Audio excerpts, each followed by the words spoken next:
What up, everyone? We are Judah and the Lion, and these are our Marquee memories.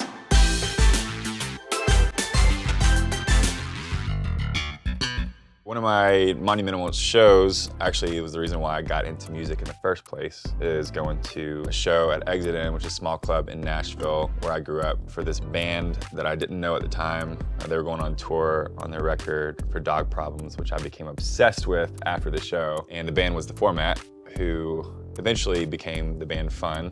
I was ninth grade. I got invited by a random friend. So he was like, you want to bop to Nashville and go to this show? And it was honestly the first time having a car outside of our parents too. So it felt like a little rebellious to go to this like rock show. I just remember having so much fun at it. And specifically Nate, the front man, was just so intoxicating when he performed. After the show, I immediately went to the merch table, got a t-shirt, got the record Dog Problems, went back home, called my uncle who taught guitar, and picked up a guitar that next week and started playing music.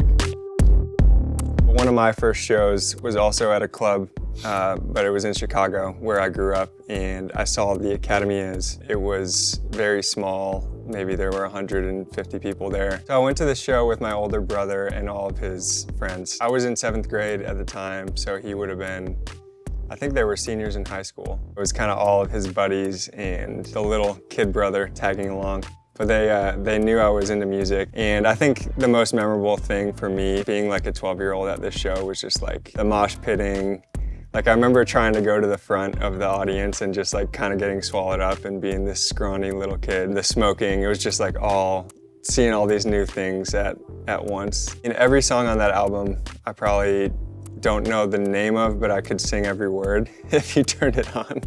I was just listening to it again before we started the interview, and it just kind of like takes me back to that nostalgic place of being in middle school and like having that experience of hearing an album that you really connect with.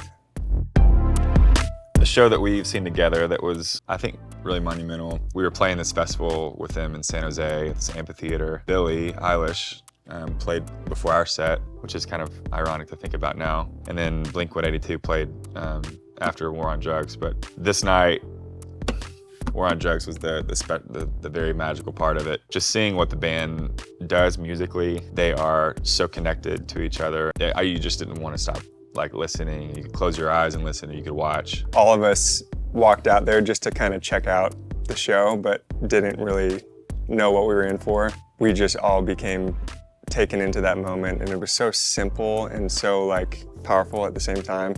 It was a very inspiring moment, like Judah said, being a band that wants to put on the best show we can and like take people into that moment with us. I think in a world that shows can become so much about like the LED screens or like the flash of social media or the War on Drugs, they go up there and play music. It's just beautiful because of the music and the showmanship that they bring to the table. I mean, this tour that we're on right now, we're kind of been inspired to make it a rock show. Get away from all the extra stuff that you can add on. We're just playing music, we're connecting with the crowd, and there's big can lights. That's definitely inspired from what the War on Drugs does. Thanks for listening to our Marquee Memories. Catch us on tour to make some of your own.